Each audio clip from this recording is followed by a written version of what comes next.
After the shooting of Michael Brown in Ferguson, Missouri, I was curious about how many times police shoot people in the state of Florida. And so September of 2014, I asked every law enforcement agency in the state for 6 years worth of records generated any time an officer fired a gun and somebody was injured or killed.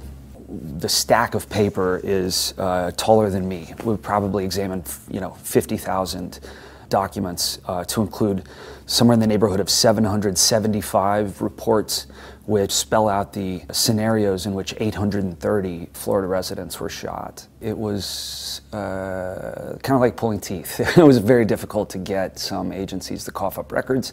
It's taken over 2 years to finally get them in, but once we got them in, we began to analyze the reports. We created a big database. When there's a police shooting, it's often in a vacuum. We don't know how to respond to it because we have this sense of maybe injustice, especially the more controversial shootings, but we don't have the science, we don't have the numbers to be able to offer context for these shootings. And so this was the mission. Very basically, let's take count, like a very accurate count of police shootings, and then let's look at the numbers to see if there are trends. And ultimately to ask that one very basic question, are there ways to do this where people don't have to die? One of the most important lessons for me is the idea that somebody needs to keep count of this. I feel like there should be a central agency, whether that's on the state level or the federal level, that at the very least keeps count of these kinds of things. Ideally, they would take into account demographics and situational information so that policies and practices for all police agencies can be designed to preserve the sanctity of human life. There are not any incidents that we looked at in these 770 cases in which 830 people were shot, which clearly spell out that this officer intended to murder someone. That's not the case at all so far as we could find. What is the case are, in some cases, lack of training, just the rush to judgment. There are cases in which shootings are preventable, and it's very, if you slow down, you look at it frame by frame, a lot of these needn't have happened.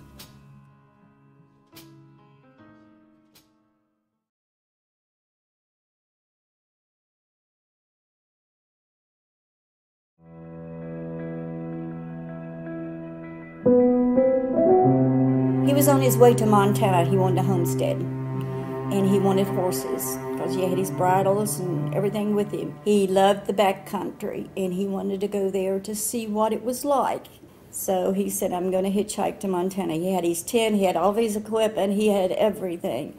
I was worried, and I said, son, for God's sakes, be careful, because I said, there's so many things going on today. Just be careful who you get in a car with, who you ride with, because you just don't know who's going to pick you up. And I said, if I had the money, I would send it to you to catch a bus. And he says, no, Mom, I'd rather hitchhike. He said, that way I can see the country.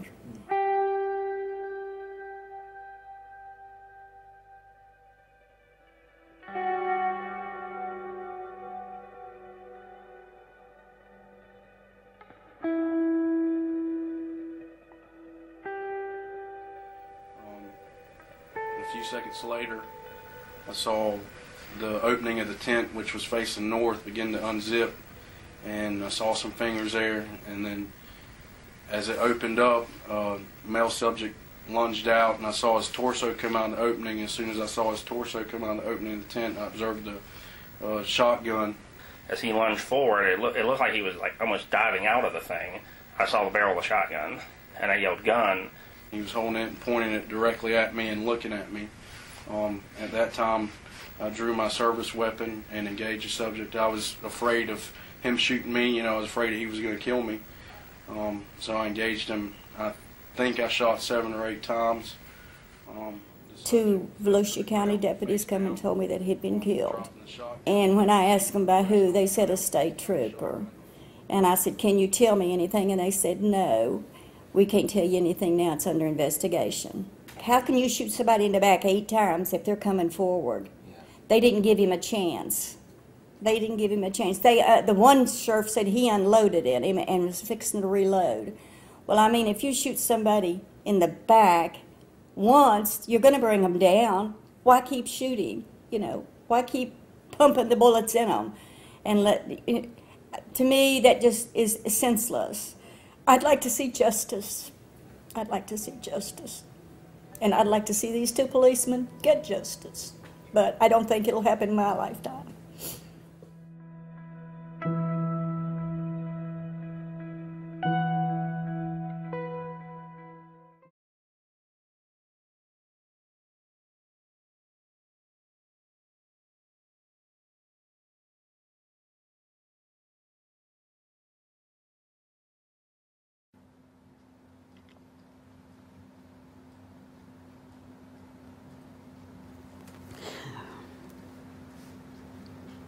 To raise a kid and do the best that I knew how, and to have his life taken for no apparent reason has changed my life forever.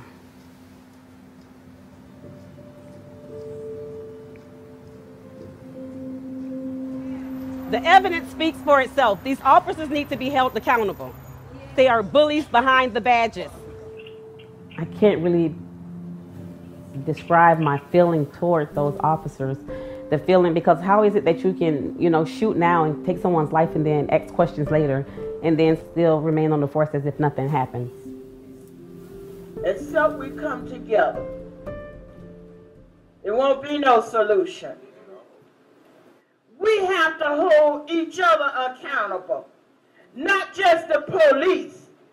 We won't even support one another. Violence is not going to be the answer. It will never be the answer, because the only thing that happens with violence is it is drowned out by more violence. We don't want no white police dying. We don't want no black police dying. Hispanic, Cuban. We don't want the black children in this community dying also.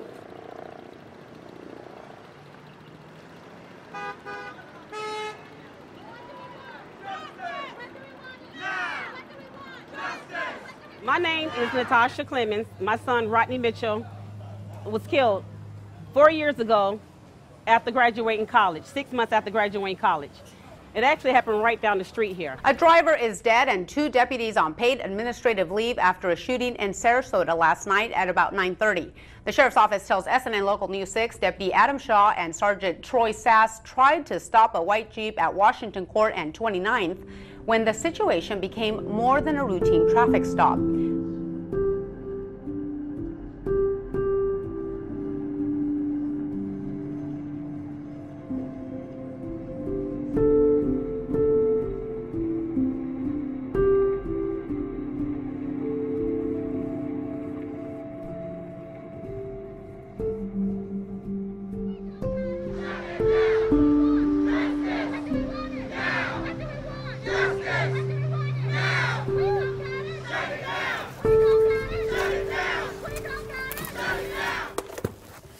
We lived for sports, football.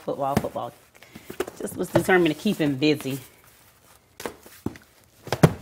You know, as long as his time was doing something positive, he didn't have any time to do anything negative. Ugh. He broke all type of records. He was on the dean's list. He was an All-American superstar. Rodney was a very, very good kid. He was not disrespectful. He was not defying the oppositional. I mean, of course, growing up as a young kid, he would try it. But once he realized he couldn't get away with it, then he knew that, you know, how he can bring joy to others by smiling and helping. And it was always helpful.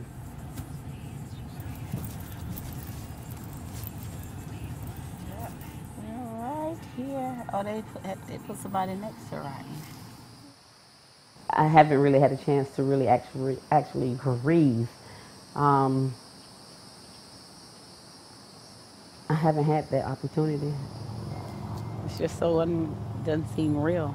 Even standing here looking, you know, still doesn't seem, still hasn't hit me that it's true. It has not. Each second is a journey. So what I have to do is that I have to continuously pray and ask God for strength all day, every day. And not just strength, but a peace of mind. To lose my son by the hands of 2 officers for no apparent reason, and it was senseless. I guess I just don't understand, and I would never understand. As long as I can open my eyes, I'm ready. I've met a slew of mothers. Just when you think your situation is bad, someone else's is worse. We support each other because we understand one another's pain. We can cry, we can laugh, and I understand why, that other mother is crying. I understand her pain. We can comfort each other, we love each other, and we support each other. Each and every day, we go out into the world sharing the loss, the love that we had for our children, and we try to somehow protect other people from having to live as we are living with this deep pain. The 2 officers who killed Rodney, I'm fighting so that they can be prosecuted. I want them to be put in jail. It's a very, very, very scary situation to be pulled over and don't know if you're going to live or not. I know what happened to my son. I'm not sure if that's the same thing is going to happen to me.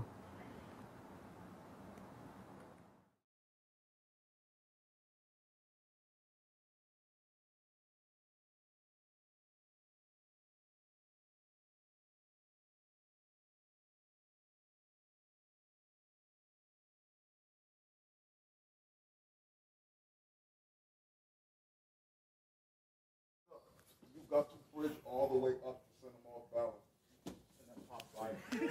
All right, gang. Good job. We're the only country in the world that polices like this. And I think somewhere along the line, we've lost what we originally took this job for. Overwhelming majority of us, if you go back and pull our initial interviews on why we wanted to do this, overwhelmingly we all said the same thing. We all wanted to make our community a better place to live. Today, for some reason, we've switched out of the guardian mentality and we've become warriors. And that's not what American policing was founded on. My name is Mike Chitwood. I am the police chief here in Daytona Beach, and I have been here for the past 10 years. We have a year-round population of around 63,000 people. Our daytime population is around 120,000, and we get roughly 8 to 9 million visitors a year. Every special event that occurs, Bike Week, Spring Break, Daytona 500, Coke Zero 400 in the summer, Biketoberfest, you name it, every special event comes here, which brings a lot of people in from the outside, and that is what drives our crime wheel. When I got here, one of the things I was huge on was we are going to do our job, and our job is really simply this. Not a fancy word for community relations. Our job is to solve problems. Go the whole time. Keep going, back to back. You gotta survive. The key with the use of force anywhere is proportionality. Would you use an elephant gun to kill a flea? The challenges are always we are human beings, and sometimes we're asked to make a split-second decision, and sometimes we could be wrong. Unfortunately, those things are going to happen. The question is, how much do we mitigate them? And the way to mitigate them is through a philosophy in your department that the sanctity of human life comes first. We talked about proportionality. You talk about rendering first aid. I mean, we are held to a higher standard for a reason. It's kind of difficult, and I know this having been involved in 2 police shootings, it's kind of difficult to have somebody fire at you from point-blank range and you shoot him, and then you want to turn the switch off and try to do everything you can to save his life. But you know what? That's what we're required to do. The next thing we did was we brought in accountability tools, CompStat being number 1, computerized statistical analysis of crime. It's up to every single officer to know what is going on in their sector or their area of assignment and come up with fast, favorable solutions. And the other thing is body cameras was huge for us. We were the first police department in the state of Florida to go live with the body camera program. We have 150 of them out there. Complaints against police have plummeted. We'll probably have plummeted by 75%. That's the good news. The bad news is, for a police administrator, be prepared for the downside. You're going to see things on that camera that are going to cause you to take pause and look back at how you're trained and whether or not that officer needs to belong in the organization anymore. The big thing in police work that nobody realizes is that first bit of information, that 911 call that you get, it's not sometimes right, it's not most of the time right, it's always wrong. And if you're operating on that first piece of information and you're flying in at 100 miles an hour with wrong information, you're going to make a wrong decision. You can chase a guy down, and you can arrest him, and you can tackle him, and then you handcuff him, you pick him up, and you get him medical attention. You don't have to belittle him. You don't have to slam him into the ground. You don't have to give him an extra shot for posterity purposes. Get him up and get him to jail. I have 2 rookie officers that are dispatched to a person with a knife trying to stab people. And when the officers arrive on location, he is a patient, a psychiatric patient who was off on a crack cocaine binge. He was walking around trying to stab people in through their house, through their front door. One of the officers had encountered him months before and knew him. Why don't you chill out, Derek? One officer got out with less than lethal. One officer had their firearm at the ready, and they started giving commands. And the guy keeps coming at them and screaming at them and everything else. And eventually, when he gets close enough, they tase him. He goes to the ground. They get the knife off of him. They secure him. The neighbors on the video are like, I cannot believe you didn't shoot him. Why did you not shoot him? He's crazy. There's no way you could have stopped him like that. You had to shoot him. And the officer's like, no, we know what we were doing. 2 months later, I'm biking through the same neighborhood. And who's sitting on one of the steps but this guy? Hey, Chitwood, how you doing, man? And you wanted to say, you dumb son of a bitch, do you realize how close you came to getting killed? But here he is, back on his meds, sitting on the front step, waving at the police chief as he's driving by saying hello. How close he came to being killed.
Hey, Sheriff, we have a question about why your office, your intelligence division, is investigating private citizens for criminal investigation that happen to be activists that are overseeing your department. Why would you have your intelligence division investigate private citizens? We have done...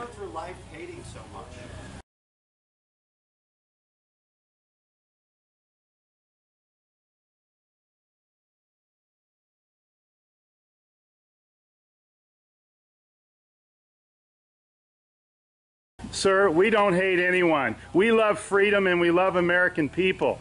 And government is out of control. That's why you're seeing such a revolt nationwide. Why can't you just answer, why is Susan Edwards, your intelligence division, investigating private citizens? This should not happen. Are you here to apply for a job?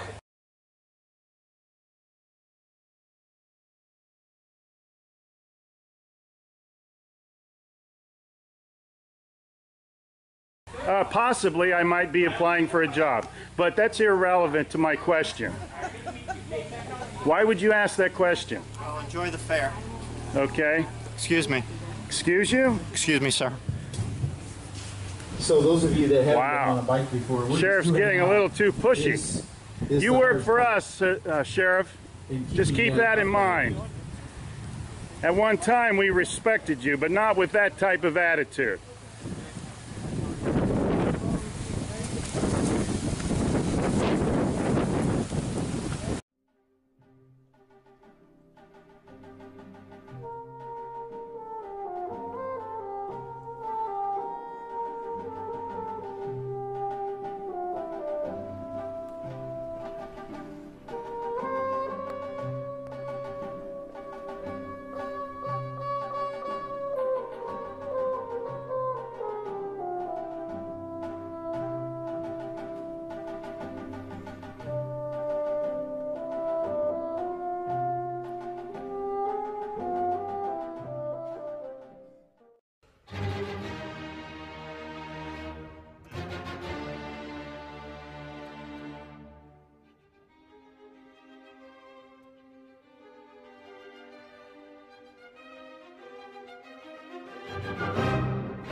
Hey Charlotte County, this is Charlotte County Cop Watch, and I wanted to explain what fair use is. You can use pieces of news articles if you're doing it for news reporting, you have commentary, and you're doing it for education purposes. So that's what fair use is, as you can see right here. Another reason why I wanted to make this video is to let you know I have just joined with Patreon. A nice thing with Patreon, I make no money on YouTube. They took the money away years ago, and so this is another way to give, and it's a nice thing too because you can give monthly. You can give $1, $5, $10, whatever. I do 4 to 5 hours a day on trying to wake the sheeple up on how corrupt it is and different ways that you can fight the corruption. So Patreon is a way that you can do it, and then of course the old way is still there. Donate to Charlotte County Cop Watch with PayPal or credit card. So keep that in mind. 4 to 5 hours a day. I make no money, but the corruption happened to me and I'm sick of it, so I'm trying to wake people up. But my wife would love it if if we could get some help out there. There's 47,000 subscribers. Just think if each one of you subscribers just gave let's say actually yes, $1 a month. 47,000 subscribers gave $1 a month. That would be awesome. That's not going to happen. But anyways, that would be great if it did happen. But do the math in your head. Just think about it. Like I said, 4 to 5 hours a day. I get no money from YouTube. YouTube has gone nuts. You can't do anything anymore. They're taking the money away everywhere. So these are a couple different ways that you can still help out with all this time that I put in. And as you know, I'm in a special situation where at least I can do it. 4 to 5 hours a day. We have a cleaning company during the day. That's what allows me to do this, and we're debt free. So this is my hobby. I don't go fishing and all that other crap. I try to save the world. So help me out to make the wife happy, man. In fact, if you guys did give $1 a day, and there was 47,000 of you, and you did it, and each of you gave $1, and that was every month, oh my God, yes, I could quit. I could start suing them. Another idea too that we have is if I got some funds, we could actually contact everyone that has been ticketed and or arrested and put in jail and start sending them postcards to let them know we're here, and to see if everything went all right, and if it didn't, find out their story. So we could even do more investigations and more lawsuits. Lawsuits take money. So just think about that. 47,000 of you so far right now. $1 a day. $1 a month on Patreon, or $5 a month Patreon, 10, 20, whatever. Just do the math in your head, help out. This is a lot of work every single day. Thanks.